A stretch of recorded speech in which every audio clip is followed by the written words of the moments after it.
Shri Guru Bhyo Namaha, Harihi Om. Welcome to session 37 of the Sundarakandam learning series. So today we are in the last part of Sarga 9. To summarize what has happened in this Sarga, Hanuman has entered the inner quarters of Ravana's mansion. He has actually managed to lay his eyes on Ravana, and surrounding Ravana are a multitude of beautiful women. Okay, so he goes through all of them. He goes across that scene, and then he tries to go further inside to the Antapura. So let's see what he describes here. So the previous shloka was mistaking the ladies nearby to be Ravana. The women were smelling the fragrance of the ladies who were lying down next to them. They were all tired after a busy night of play, dance, and music. So now we are in the 59th shloka.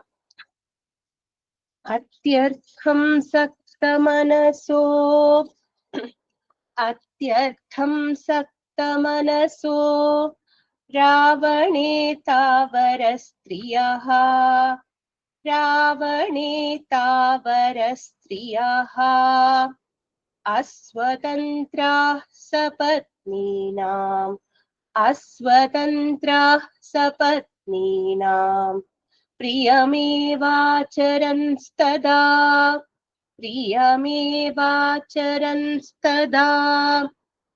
अत्यर्थं सक्तमनसो रावणेतावरस्त्रियः अत्यर्थं सक्तमनसो रावणेतावरस्त्रियः अस्वतन्त्राः सपत्नीनाम् प्रियमेवाचरंस्तदा अस्वतन्त्राः सपत्नीनाम् प्रियमेवाचरंस्तदा. Together.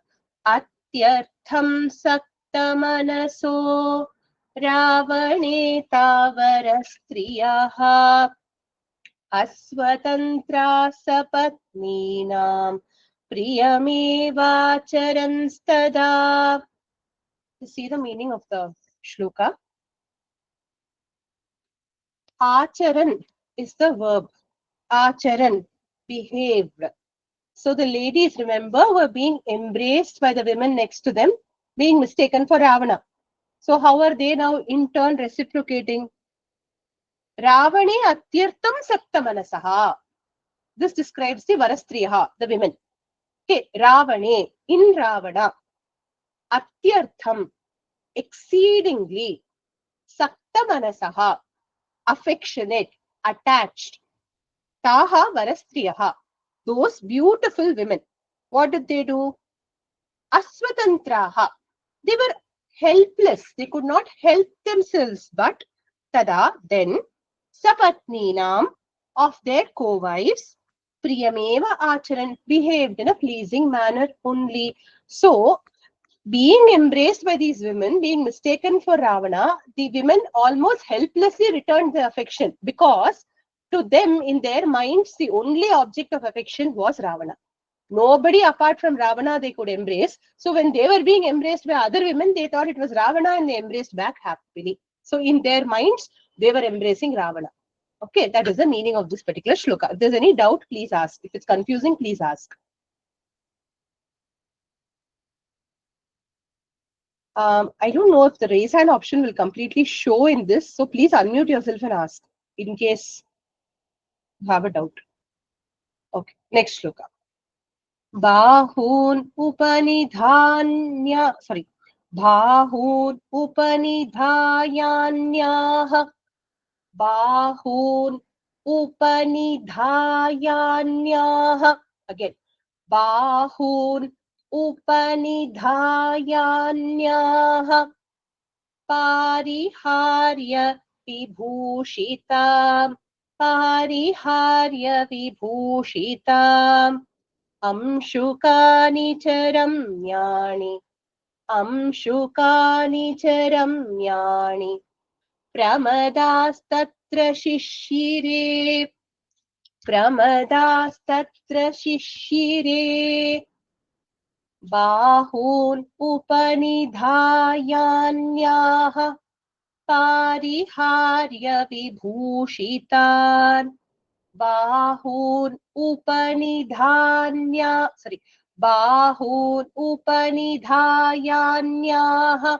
पारिहार्य विभूषितान् once more बाहून् उपनिधायान्याः पारिहार्य विभूषितान् अंशुकानि च रम्याणि प्रमदास्तत्र शिशिरे अंशुकानि च रम्याणि प्रमदास्तत्र शिशिरे together बाहून् उपनिधायान्याः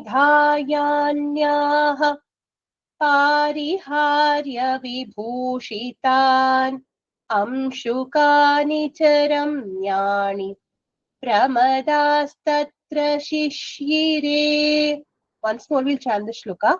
बाहून् उपनिधायान्याः पारिहार्य विभूषितान् अंशुकानि च रम्याणि प्रमदास्तत्र शिशिरे. The verb here is shishire, which means they slept. Who was sleeping? These women surrounding Ravana were all sleeping. How were they sleeping? Anyaha pramadaha, other women. Please note the use of the word pramada for women. Earlier we have seen the word yoshita, means young woman of a good family, of an age to be married. Yoshita. Pramada also means young woman. But young woman in the throes of love, who loves, who has an object of love, pramada. Okay, so anyaha pramadaha, other such women. Pariharya vibhushitan, having laid aside, these women had laid aside their ornaments. Ramyani, amshukani, upanidhaya, beautiful garments they placed. Where did they place? Having placed it under their heads. Tatra, there, shishire, they slept. See, they were so desperate to be there near Ravana that they didn't go looking for a proper bed also. They removed the ornament, took the upavastra and laid it happily as a pillow for themselves, and they were happily sleeping. Okay. Anyavakshasi chanyasyaha. Sorry. Anyavakshasi chanyasyaha. Anyavakshasi chanyasyastasyah. So when we say visarga, the visarga becomes sakara. Anyavakshasi chanyasyastasyah kaschit punarbhujam. Tasyah kaschit punarbhujam. Anyavakshasi chanyasyastasyah kaschit punarbhujam. Anyavakshasi chanyasyastasyah kaschit punarbhujam. Aparatvam kamanyasyaha. Aparatvam kamanyasyastasyashchapyapara bhujau. Tasyas. Again I'll tell. Aparatvam kamanyasyastasyashchapyapara bhujau. Again. Aparatvam kamanyasyastasyashchapyapara bhujau. I hope it's clear. If you want me to repeat that last line, I will. I see a few of you struggling. Last line once more. Aparatvam kamanyasyastasyashchapyapara bhujau. Clear? Together. Anyavakshasi chanyasyastasyah kaschit punarbhujam. All of you try to chant, especially those who are new, try to chant. I want to see your lips move. That way I'll know whether you're following or not. Don't look at the paper. You won't learn that way. Anyavakshasi chanyasyastasyah kaschit punarbhujam. Once more. Anya vakshasi chanyasyastasyah kaschit punarbhujam अपरात्वं कमन्यस्यास्तस्याश्चाप्यपरा भुजौ अपरात्वं कमन्यस्यास्तस्याश्चाप्यपरा भुजौ. Together once more we'll chant the shloka. So it seems a mouthful for a few of you. Anya vakshasi chanyasyastasyah kaschit punarbhujam अपरात्वं कमन्यस्यास्तस्याश्चाप्यपरा भुजौ. Now let's see the meaning. The word shishire, the verb of the previous shloka, has to be added here to complete the anvaya of this shloka. Shishire means slept. They slept. How did they sleep? Anyaha, others. Anyasthaha vakshasi, on others' chest, on their vakshasthala, on their chest. Kaschit punaha, again others. Punaha means again, kaschit means another, others. Tasyaha bhujam, on her arms. So one lady slept on another lady's chest, and on that lady slept on another lady's arms. Aparatu, another, but anyasthaha, on another's ankam, lap. Apara, tasyaha bhujav, the other one on her arms. So you can imagine one circle of women.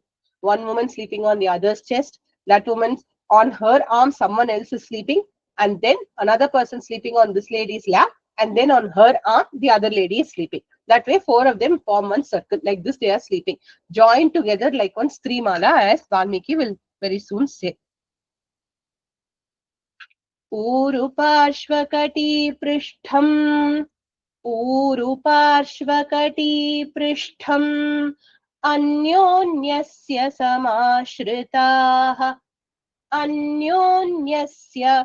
समाश्रिताः परस्परनिविष्टाङ्ग्यो मदस्नेहवशानुगा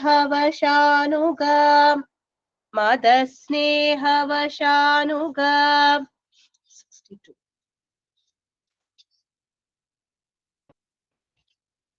ऊरुपार्श्वकटिपृष्ठम् अन्योन्यस्य समाश्रिताः ऊरुपार्श्वकटिपृष्ठम् अन्योन्यस्य समाश्रिताः परस्परनिविष्टाङ्ग्यो मदस्नेहवशानुगाः परस्परनिविष्टाङ्ग्यो मदस्नेहवशानुगाः. Together. ऊरुपार्श्वकटिपृष्ठम् अन्योन्यस्य समाश्रिताः परस्परनिविष्टाङ्ग्यो मदस्नेहवशानुगाः. Here also we add the verb shishire. They slept. How did they sleep? Madasneha vashanugaha. Mada, intoxication. Sneha, love, attachment. Varsha, under the control of. Anugaha, those who were under the control of. So these ladies were under the control of intoxication caused by their love. For whom, as Tilaka says in his commentary, towards Ravana. Okay, because of their love for Ravana, Anyonyasya, with each other, Uru, Parshva, Kati, Prishtham, Samashritaha. Samashritaha, they had slept, they had joined each other with each other, they had slept over each other, on each other's, Uru, thighs, Parshva, sides, Kati, waist, Prishtham, backside. So they had slept on each other's body, thighs, legs, waist, wherever they found space, they just slept because they were so intoxicated with love for Ravana. Paraspara nivishtaangyaha shishire. Thus with mutually intertwined limbs. Paraspara, mutual.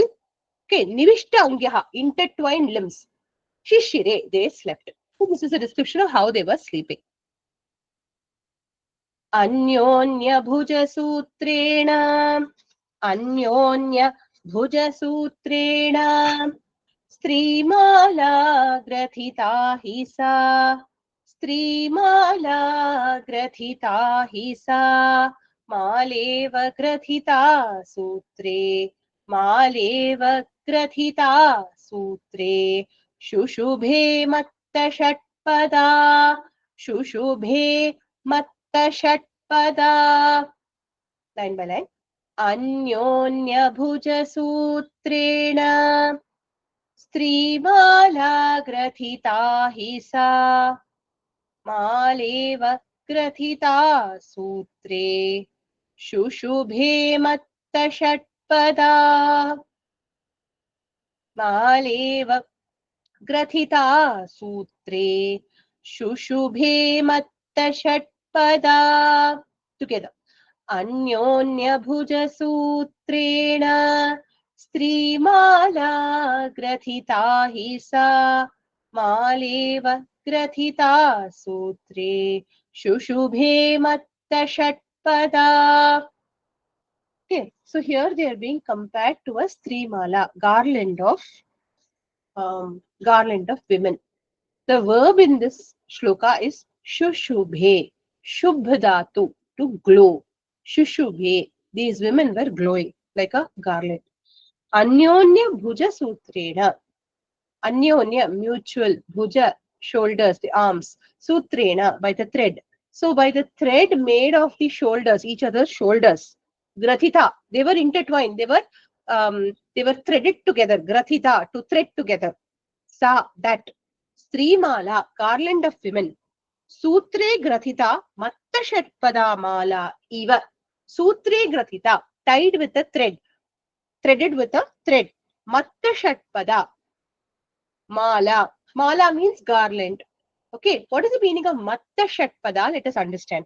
Basically, garland is made of flowers only. But here the word used for flowers is matta shatpadaha. Matta means intoxicated. Does anyone remember what shatpada means? We have seen it in context related to Ambal before. Saundara Lahari, Shamla Dandakam, Subramanya Bhujangam also. Honeybees, ma'am. Honeybees. Yes, honeybees only. So the garland is covered by honeybees, so many honeybees that the flowers themselves are not visible. It is the bees that are visible to the poet that he calls it a garland of bees rather than a garland of flowers. Here you may ask, in the case of these women, what is the Matta Shatpada here? Their hair, dark, luxuriant, curly hair, and they were tied together, remember, by their shoulders. So they appeared literally like a garland of honeybees, honeybee laden flowers. Okay, so this is a very poetic description given by Valmiki of how the women looked. Not only their hair, as Tilaka says in his commentary, even their two eyes. Okay, the eyelashes rather, because they were sleeping. So only the dark fringe of the eyelashes will be visible, no? So even that made it appear as if there were honeybees on the garland.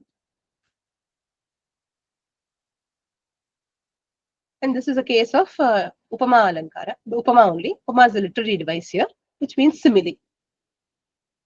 Latanam madhave masi, Latanam madhave masi, Pullanam vayu sevanat, Pullanam vayu sevanat, Anyonyamala grathitam, Anyonyamala grathitam, Sansakta kusumochayam, Sansakta kusumochayam,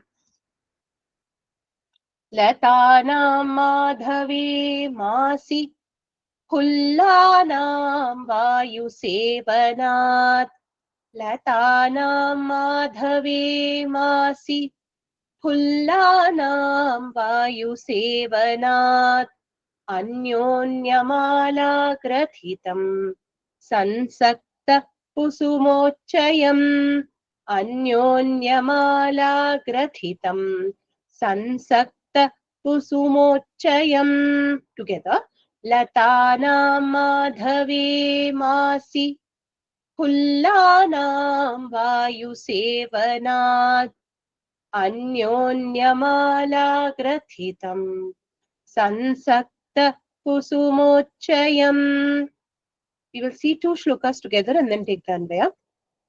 Vyativeштитasuskandham Vyativeштитasuskandham Anyonya Bhramarakulam Anyonya Bhramarakulam Asidvanamivodbhutam Asidvanamivodbhutam Strivanam Ravanasya tat Strivanam Ravanasya tat Vyativeштitasuskandham Anyonya Bhramarakulam Vyativeштitasuskandham Anyonya Bhramarakulam Asidvanamivodbhutam Strivanam Ravanasya tat Asidvanamivodbhutam Strivanam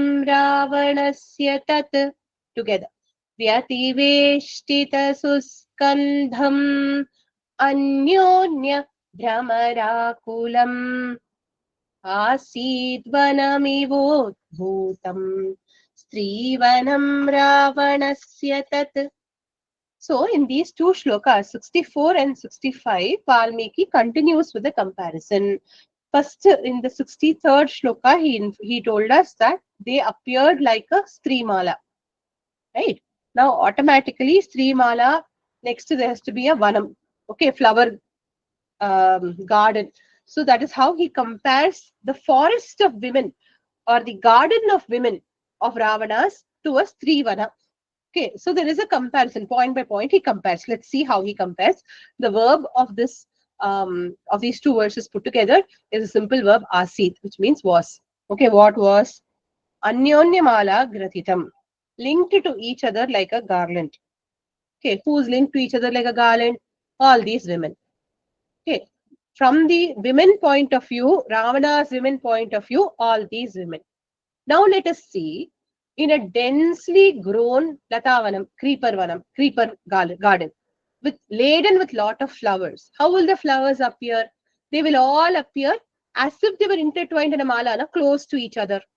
How are they connected? By the boughs of the creepers, by the stems, by the boughs of the creepers, the flowers will be intertwined with each other, appearing like a flower garland. So, Anyonya Mala Grathitam could apply for both the Strivana as well as the Latavana. Second, Sansakta Kusumochayam, with flowers strung together. This is the meaning of the Strimala here. In the case of Strimala, it is the women who are compared to flowers. In the case of the Latavana, literally the flowers appear strung together. Okay. How are they strung together? The next word tells us. Vyativeshtita suskandham. Vyativeshtita means tangled together. Okay. Where suskandham, we saw in the case of the women, skandha, bhuja, adi, arms, they were intertwined. So how were they tied together? By their shoulders, by their arms, they were tied together in the case of the women. In the case of the Latavana, through the skandha here refers to the boughs, okay, of the creepers. So of the stems which are growing on the creepers. That is a description. How are they tied together? By the shoulders, in that case by the boughs. Anyonya Bhramarakulam. Both of them are laden with honeybees. Anyonya, mutually. Bhramara, bees. Akulam, covered with. The Strivanam is covered with bees, figuratively the hair and the curved eyelashes of the women. The Latavanam is literally covered with bees because the flowers are full of pollen. Okay, so Anyonya Bhramarakulam, mutually covered with bees. Ravanasya tat Strivanam. Ravana's that Strivana, that forest of women, Madhave Masi, in the month of Madhava. Does anyone know what is the month, which month we are referring to when we say Madhave Masi? Which month? In which month do flowers bloom like this? Maghamasam, ma'am, in Telugu. That I know. When is that? Not Magha, Madhava. When is that? Vaishaka, ma'am. Correct. Vaishaka, Vasanta Samaya. Vasanta Samaya, spring season. Okay, so Madhava, Vaishakhe Madhavo, says Amarakosha. Madhava Masa is Vaishakha Masa, Vaigasi in Tamil. So in this month, the flowers are fully in bloom, right? So Ravana's Trivanam, Madhavi Masi, in Vaishakha month. What happens in Vaishakha month? Always, that is why reference to Vaishakha month. Spring always comes with one nice Vasanta.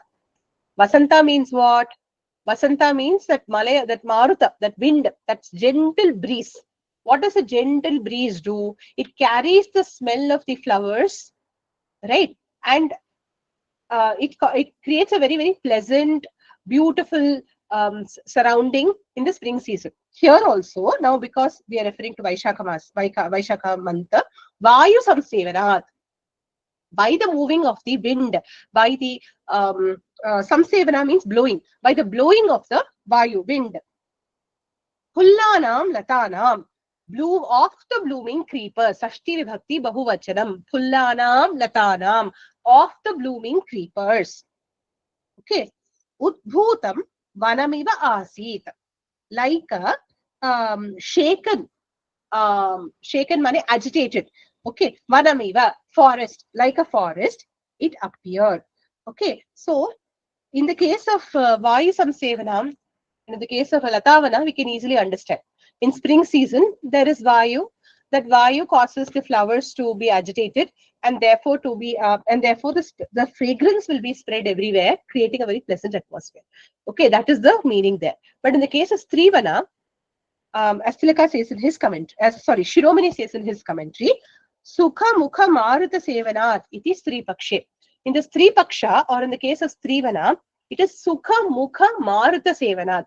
From their, the breath which is emanating from their mouth, right, that causes the hair and the garments of the others to flutter. So this appears like a Strivana which is agitated, like Pullanam, Latanam, agitated blooming creepers.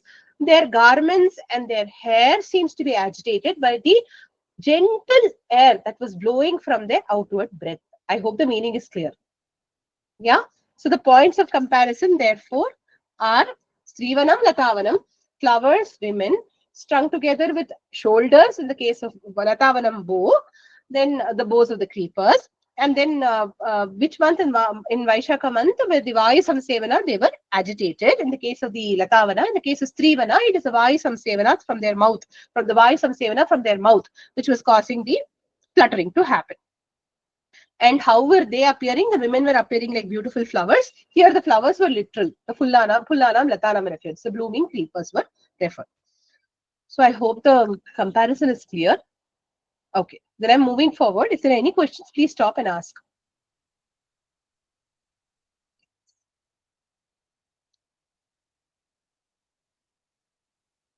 Uchiteshvapi suvyaktam. Uchiteshvapi suvyaktam natasam yoshitam tada viveka shakya adhatum bhushanangambarasraja Uchiteshvapi suvyaktam natasam yoshitam tada Uchiteshvapi suvyaktam natasam yoshitam tada viveka shakya adhatum bhushanangambarasraja viveka shakya adhatum Bhushanangambarasraja. Together. Uchiteshvapi suvyaktam natasam yoshitam tada viveka shakya adhatum bhushanangambarasraja. Once more, since I see many of you are not chanting. Uchiteshvapi suvyaktam natasam yoshitam tada vivekah shakya adhatum bhushanangambarasraja. Na shakyaha. It was not possible, is what he says. That shakya, after the shakya, there is a visarga. Because of sandhi, the visarga has disappeared. But the word is shakyaha. Okay. So na shakyaha. It was not possible. Let's see what was not possible. Tada. Then, tasam yoshitam. Of those women. Sashti vibhakti bahuvachanam. Of those women. Bhushanangam barasrajam. Of their bhushana ornaments, ambara, anga ambara, bhushananga refers to ornaments on their limbs. Ambara, garments, their ambara srajam. Srak refers to garland. Okay, srajam, of their garlands. Srak is the pratipadikam. Srak means garland. Okay, vivekaha suvyaktam adhatum. Vivekaha, distinctively, suvyaktam, clearly, adhatum, to see or to make out. Uchiteshu abhi na shakyaha. In the right spots also it was not possible. Basically, what does it mean? They were all so tangled up that their ornaments, that their clothes, that their garlands, one couldn't make out which ornament belonged to whom, which garland belonged to whom, which garment belonged to whom. It was all intertwined.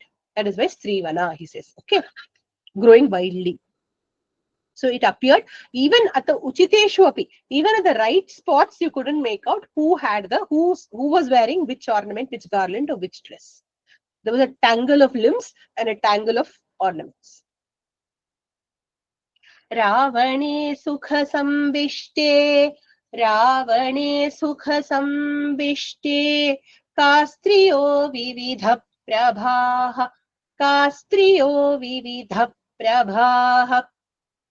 ज्वलन्तः Kanchana दीपाः ज्वलन्तः काञ्चना दीपाः प्रैक्षन्ता निमिषा इव प्रैक्षन्ता निमिषा इव once more प्रैक्षन्ता Nimisha इव रावणे सुखसंविष्टे कास्त्रियो विविध प्रभाः रावणे सुखसंविष्टे कास्त्रियो विविध प्रभाः ज्वलन्तः काञ्चना दीपाः प्रैक्षन्ता निमिषा इव ज्वलन्तः काञ्चना दीपाः प्रैक्षन्ता निमिषा इव. Together. रावणे सुखसंविष्टे कास्त्रियो विविध प्रभाः ज्वलन्तः काञ्चना दीपाः प्रैक्षन्ता निमिषा इव. Once more. रावणे सुखसंविष्टे कास्त्रियो विविध प्रभाः ज्वलन्तः काञ्चना दीपाः प्रैक्षन्ता निमिषा इव. Ravane sukha samvishte sati. When Ravana was thus comfortably sleeping. Okay, Sati Saptami. Vividha prabhaha ta striyaha. Vividha prabhaha taha striyaha. Those women. Adjective for the women. Vividha prabhaha. Each one of them glowing in their own way. Vividha prabhaha. Each one of them radiant in her own way. Taha striyaha. Those women. What was happening then?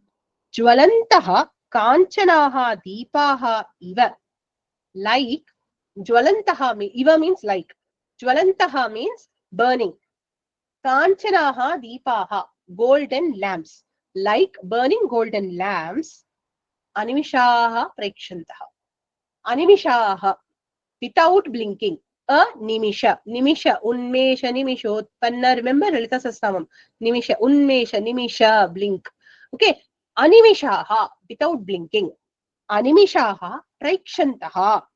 Were gazing at them. Who was gazing at them?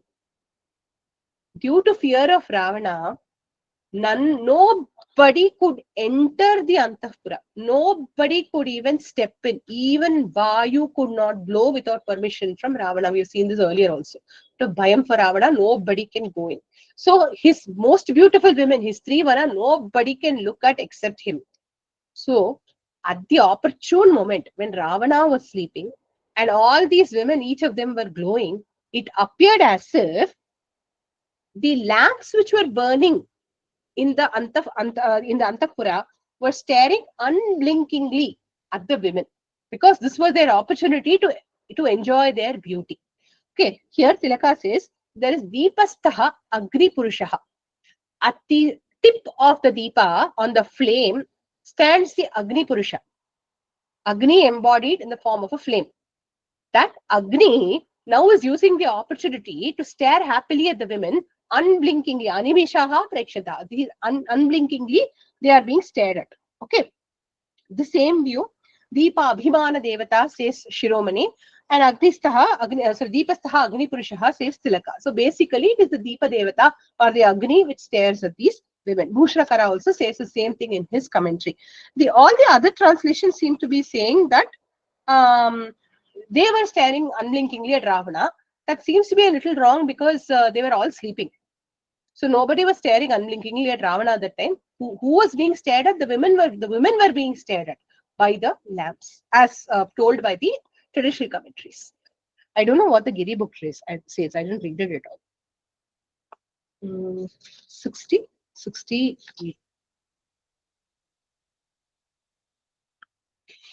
The lamps only were staring. Very good. They also say the same thing. Very nice.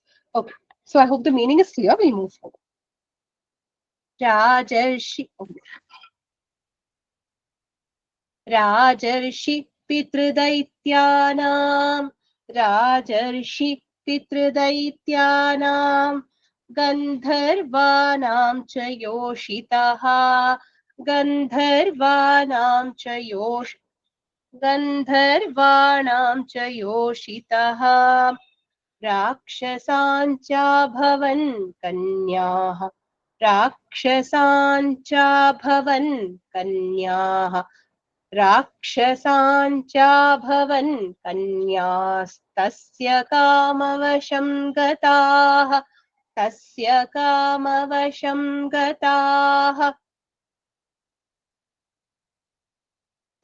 राजर्षि पितृदैत्यानां गन्धर्वाणां च योषितः राजर्षि पितृदैत्यानां गन्धर्वाणां च योषितः राक्षसाञ्चाभवन् कन्यास्तस्य कामवशं गताः राक्षसाञ्चाभवन् कन्यास्तस्य कामवशं गताः Together.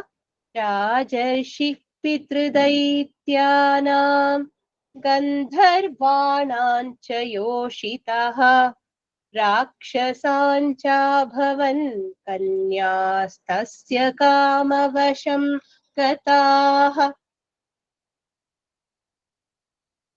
Rajarshi Pitradaityanam of royal sages, Pitra, great lineages, great kulas, Daityanam of great Rakshasa families. So belonging to these women were belonging to great kulas. They belonged to royal families. Some of them were daughters of Asura kings. Gandharvanam Chayoshitaha. And women belonging to the Gandharva race, Gandharva lineage. Rakshasanam cha Rakshasanam yaha kanya tasya kamavasham gataha asit. Asit is a verb we have learned. They were. Rakshasanam ya kanya of Rakshasas yaha kanyaha. Those women who were there, tasya kamavasham gataha, were under the spell cast by his or were in love with him. So basically they were kamavasham gataha. They were infatuated with him.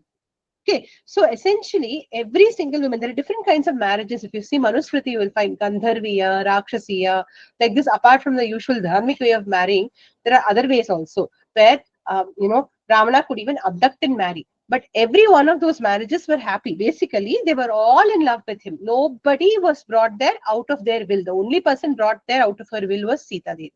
Right? So here the point of the shloka is to say that all the other ladies were all under his thrall except Sita Mata. That is the purpose of the shloka itself. युद्धकामेन ताः सर्वा युद्धकामेन ताः सर्वा रावणेन हृता स्त्रियः रावणेन हृता स्त्रियः समदामदनेनैव समदामदनेनैव मोहिताः काश्चिदागताः मोहिता काश्चिदागताः युद्धकामेन ताः सर्वा रावणेन हृता स्त्रियः युद्धकामेन ताः सर्वा रावणेन हृता स्त्रियः समदामदनेनैव मोहिताः काश्चिदागताः समदामदनेनैव मोहिताः काश्चिदागताः. Together. युद्धकामेन ताः सर्वा रावणेन हृता स्त्रियः समदामदनेनैव मोहिताः काश्चिदागताः. So how were the women brought to Ravana? How did they reach him? That is what is being told here. Sarvaha taha striyaha. All these women, sarvaha, everyone, taha, these women, striyaha. Yuddhakamena Ravanena hritaha. Yuddhakamena Ravanena. By Ravana, who had a thirst for war. Okay. So basically, they were spoils of war. He would want to fight a battle against some enemy king. After fighting the battle, he would not leave the king alone, not leave the kingdom alone, but he would even take away all the beautiful women of the kingdom. So, Yuddha Kamena Ravanena Hritaha. They were abducted or taken. Hrita need not here mean abducted. It also could mean taken. Samadaha Kaschit. Okay. Samadaha means they were completely infatuated with him. Madanena Mohitaha Eva. As if they were deluded by Kama. As if they were deluded by love for Ravana. So, Agataha, they had come on their own. So some were taken by Ravana because they were most beautiful ladies of the enemy kingdoms were abducted or were snatched away by Ravana. That is one category. They also were in love with him. The other category were those who were deluded in love for him and therefore who came on their own to Ravana. Despite him having hundreds of wives, they thought, take me as a 101st wife. And they came to Ravana and said, please take me as your wife. So like this, these ladies also had come. Now Shiromani commentator, very tongue-in-cheek, he says, Ravanasya Saundarya Atishaya Suchitaha. By this, Ravana's great handsomeness is conveyed. Okay. The point being, however handsome Ravana might have been, Sita Devi did not even look at him. She is the embodiment of chastity and virtue. To her, whoever, even if he was a Mr. Universe and he had abducted her, it would not have amounted to anything at all. So that is why he is saying Ravanasya Atishaya Saundaryaha Suchitaha. Okay. So basically, all these women were there out of their own free will, or if they were taken as spoils of war, they were still in love with him. Nobody was there out of, angry. Nobody was there upset to be a part of his harem. न तत्र काश्चित् प्रमदाः प्रसह्य sorry, this screen is not right here. न तत्र काश्चित् प्रमदाः प्रसह्य न तत्र काश्चित् प्रमदाः प्रसह्य वीर्योपपन्नेन गुणेन लब्धाः वीर्योपपन्नेन गुणेन लब्धाः. Again, वीर्योपपन्नेन गुणेन लब्धाः न चान्यकामपि न चान्यकाम sorry, 1 second. न चान्यकामपि न चान्यपूर्वाः न चान्यकामपि न चान्यपूर्वाः.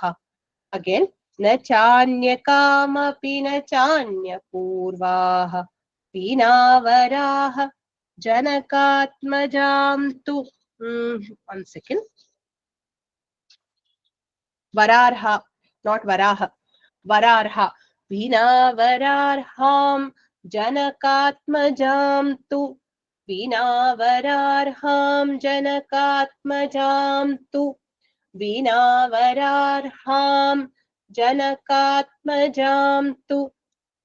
न तत्र काश्चित् प्रमदाः प्रसह्य वीर्योपपन्नेन गुणेन लब्धाः न तत्र काश्चित् प्रमदाः प्रसह्य वीर्योपपन्नेन गुणेन लब्धाः न चान्यकामपि न चान्यपूर्वाः विनावरार्हं विनावरार्हां जनकात्मजां तु विनावरार्हां जनकात्मजां तु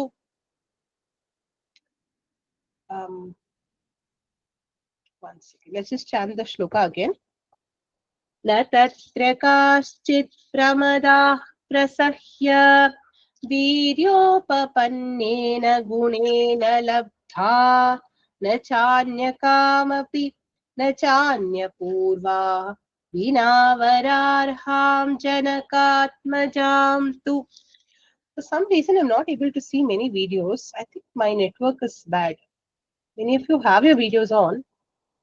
Okay. If there's any doubt, please ask me. Okay, stop and ask me. Let's go to the meaning of this shloka. Vararham tam janakatmajam. That vararha, vara, arha. Arha means eligible. Vararha means one who deserves to be revered. Okay, that Janakatmaja, that daughter of Janaka, Sita, who deserves to be revered, Vina, except her. Tatra, there. Kachit, no, anyone, Pramada, any woman, na viryopapannena, was not viryopapannena, by his valor, by Ravana's valor, prasahya labdha, was obtained forcibly. So essentially, apart from Sita, all the other women had come there of their own will. Apart from Sita, no other woman was obtained forcibly, is the meaning. Gunena anyakamapi nacha anyapurva chana. Gunena anyakamapi.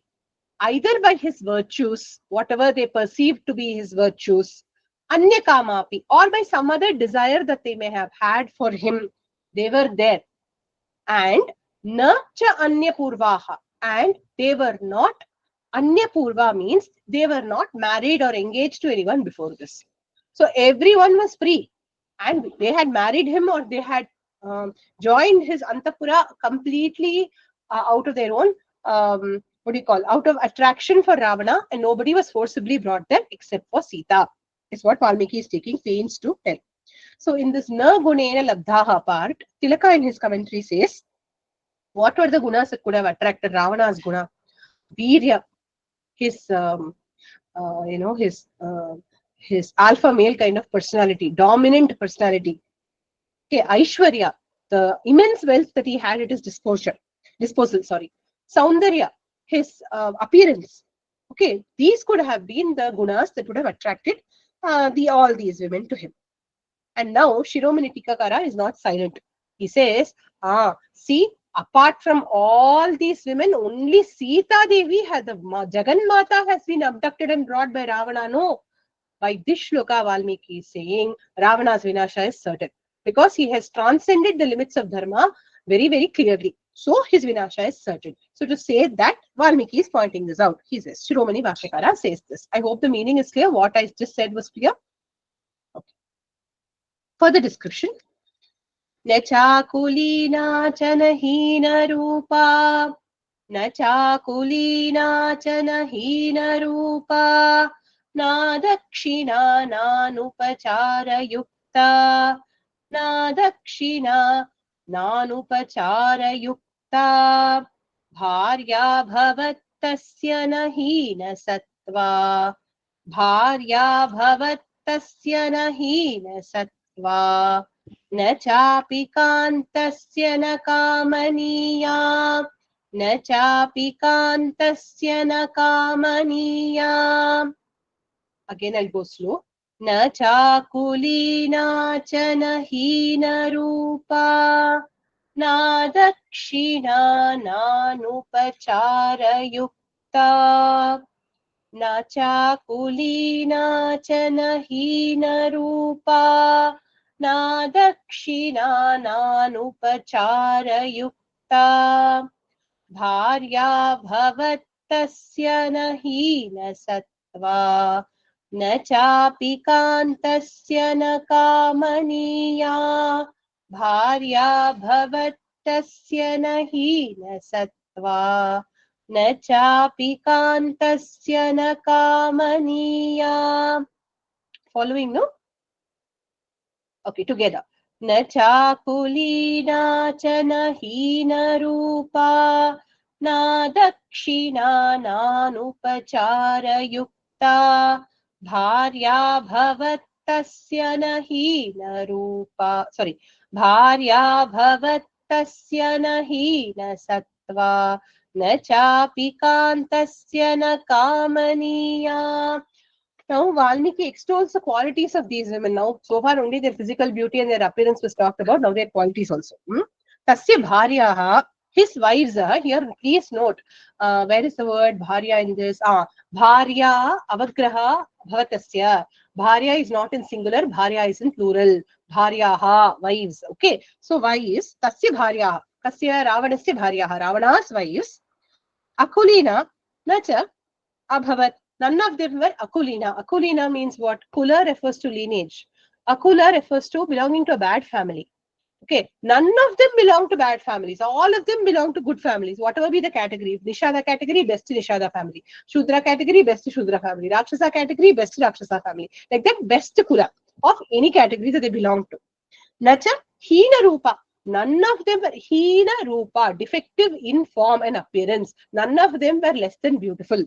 Okay. Na adakshina. None of them were adakshina. Dakshina, dexterous, able to do things well. Adakshina, inept. None of them were inept. Okay. Na anupachara yukta. Okay. Anupachara yukta refers to literal meaning you can say is none of them were discourteous. They knew the ways of the world. They knew how to talk pleasingly. They had good manners, you could say. Here, Shiromani says, Upachara for these women refers to their bhushanas. So, the meaning here is Uttama Bhushana Rahita. So, all of them had excellent jewels, all of them had excellent possessions, is how we says for Anupachara Yukta. Na Hina Sattva. None of them were without strength. All of them were strong women. Na Kantasya na Kamaniyachana. None of them were of the sort that did not bring pleasure to their husband. So every one of them was very pleasing to their husband. Kantasya Kamaniya. Every one of them were very pleasing to their husbands. Everyone was very lovable. Okay, that is the meaning. Okay, so these are the points that describe the women.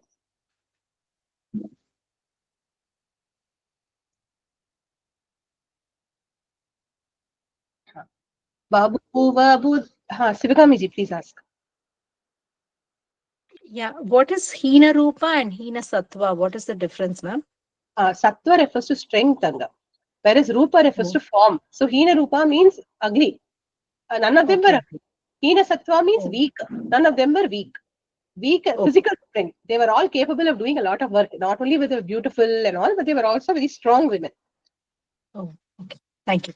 Yeah.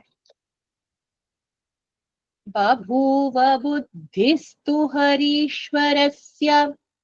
Babhuva buddhistu harishwarasya. यदीदृशी Raghava धर्म पत्नी यदीदृशी राघव धर्म पत्नी इमा यथा राक्षसराजभार्याः इमा यथा राक्षसराजभार्याः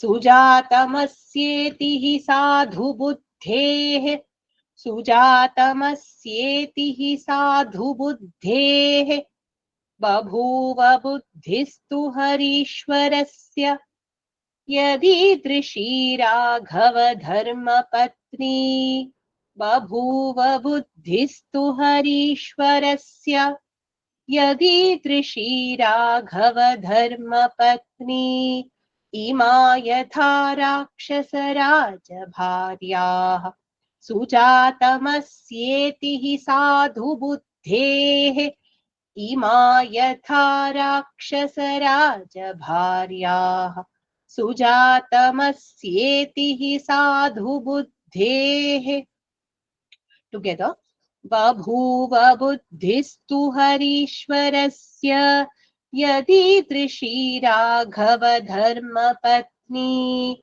इमा यथा राक्षसराजभार्याः सुजातमस्येति हि साधु बुद्धेः once more together बभूव बुद्धिस्तु हरीश्वरस्य यदीदृशी राघव धर्मपत्नी इमा यथा राक्षसराजभार्याः सुजातमस्येति हि साधु बुद्धेः बुद्धिः तु बभूव Babhuva, it became. What became? One thought now came to Hanuman's mind. What is he now thinking? He's seeing all these women. Not only are they beautiful in appearance, not only are there a multitude of women there, but each one of them has excellent attributes.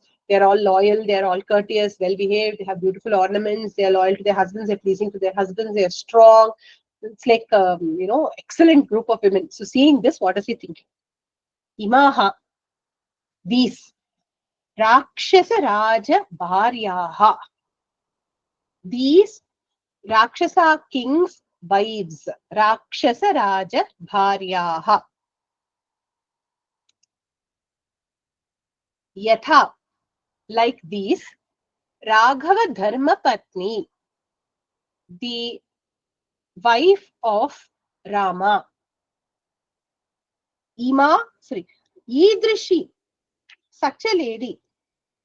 Asya Sujatam iti sadhu buddhehe. It will be good for him. Iti sadhu buddhehe.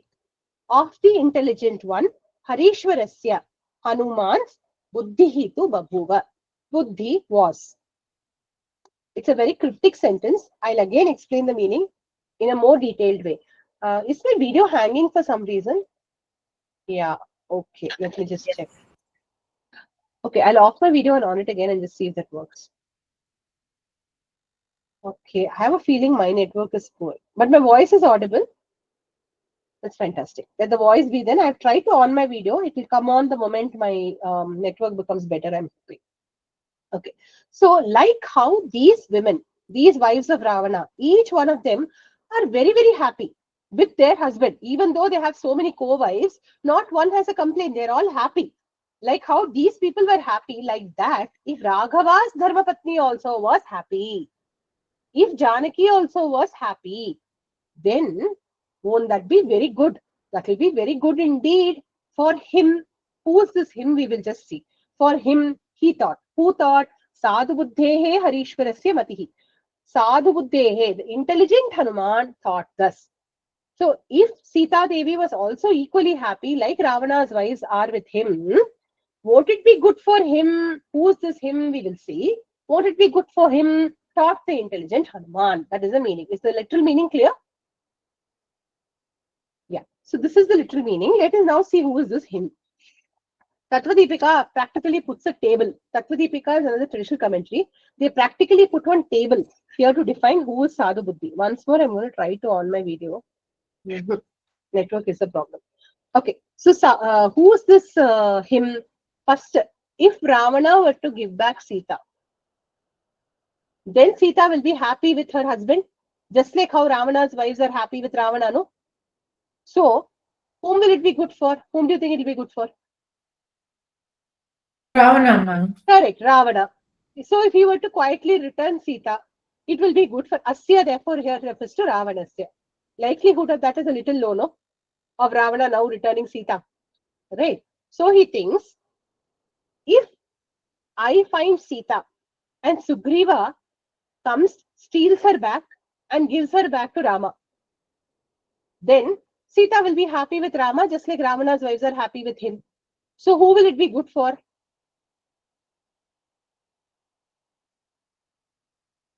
No, apart from it being good for Rama, somebody else also will achieve something. Who will achieve? Sugriva, ma'am. Correct. Sugriva. Sugriva has given a debt, has a debt, owing to Rama. He would have beautifully discharged the debt by returning his wife to him. So, Asya Sujatam, it will be good for Sugriva Sujatam. It will be good for him. Sujatam actually doesn't mean good for. Sujatam means birth is, fruitful. His very birth has achieved its purpose. Understood? Sujatam means one whose birth has achieved its purpose. Whose birth has achieved its purpose? Sugriva's birth will achieve its purpose if Sugriva finds Sita and returns her to Rama. Okay, then third, if Hanuman manages to even see Sita and then goes back and tells Rama and Rama wins him back, it will be very good for Rama. It will be very good for Angada, who's a local leader waiting for Hanuman to come back. It will be very good for Sugriva also. It will be good for Rama also because Sita would have come back. So in all these ways, it will be very good for him. So here the Asya could refer to any one of them, he says. But the last one is what? The last one which I'm now going to say is what Tattvadipika really believes. Before Sita met Rama, if Ravana had found her and married her, then just like how Ravana's wives are happy with him, Sita also would be happy with Ravana, no? This is the Teda Buddhi that Hanuman now got. This is what Tattvadipika commentator says is likely what Hanuman thought based on the first shloka of the 10th Sarga, which we will see in the next class. Okay, so the sadhu buddhehe is therefore a sarcastic usage for Hanuman here, saying he thought like this, that if before Sita had found Rama, if Ravana had married Sita, Sita will be happy with her husband. No, this is the beautiful thought that he had. So then who will it be good for? Asya Sujatam, Ravana is a Sujatam, because the lucky guy will be Ravana to have married Sita. Okay, so Kasya Sujatam, Ravanasya Sujatam. Ravana's birth goal is fulfilled by marrying Sita. So that way he thinks. But Tattvadipika commentary says, soon in the 10th Sarga, the first shloka itself, he corrects the buddhi. Okay. So this is the meaning of this shloka. And oh, sorry, the shloka actually comes here only. I'm so sorry. It's not in 10th Sarga. In this Sarga only, last shloka is that only. पुनश्च सोचिन्तयदार्तरूपो पुनश्च सोचिन्तयदार्तरूपो again पुनश्च सोचिन्तयदार्तरूपो ध्रुवं विशिष्टा गुणतो हि सीता ध्रुवं विशिष्टा गुणतो हि सीता अथायमस्यां कृतवान् महात्मा अथायमस्यां कृतवान् महात्मा लङ्केश्वरः कष्टमनार्यकर्म लङ्केश्वरः कष्टमनार्यकर्म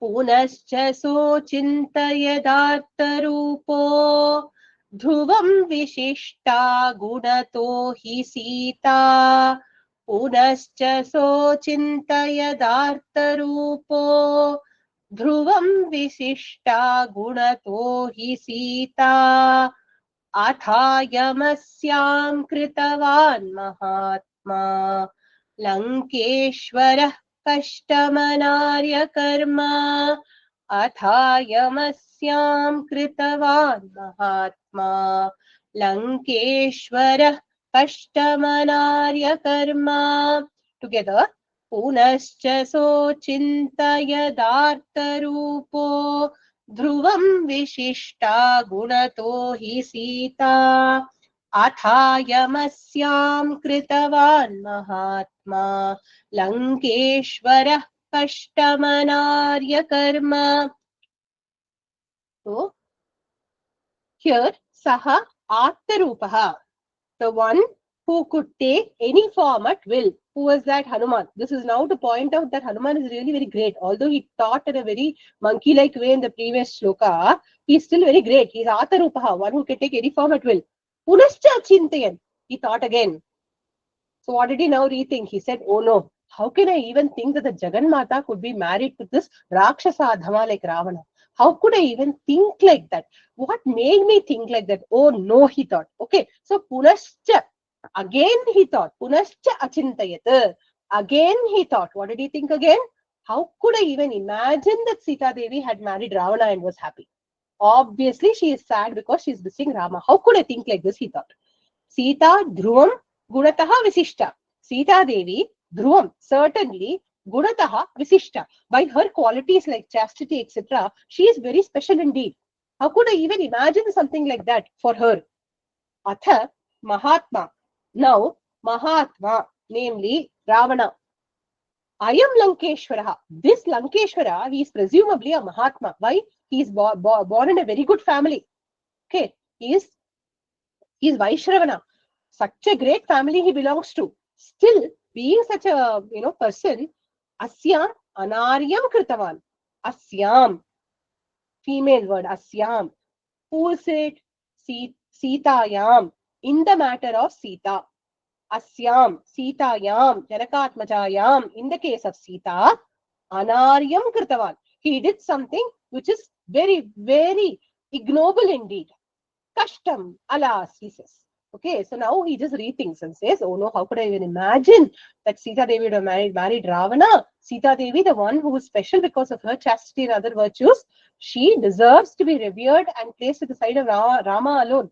This Ravana, though he belongs to a good family, what kind of an ignoble deed he has done? He thinks and he rules. Okay, so this is the end of the Sarga. I hope the meaning is clear. With my video off, I feel many of you are not able to relate to me. So I hope that if you have a question, you will ask me. We'll go to the last part. Iti Srimad Ramayane Sundarakande Navama Sarga. So we can stop recording. I don't know if Rupaji is able to do it. I'll stop sharing. We'll chant the 9th Sarga. Still my video is not coming free. I don't know. Maybe I should reevaluate whether to take Google Meet or not. Okay. We'll chant the 9th Sarga. Please start from the beginning.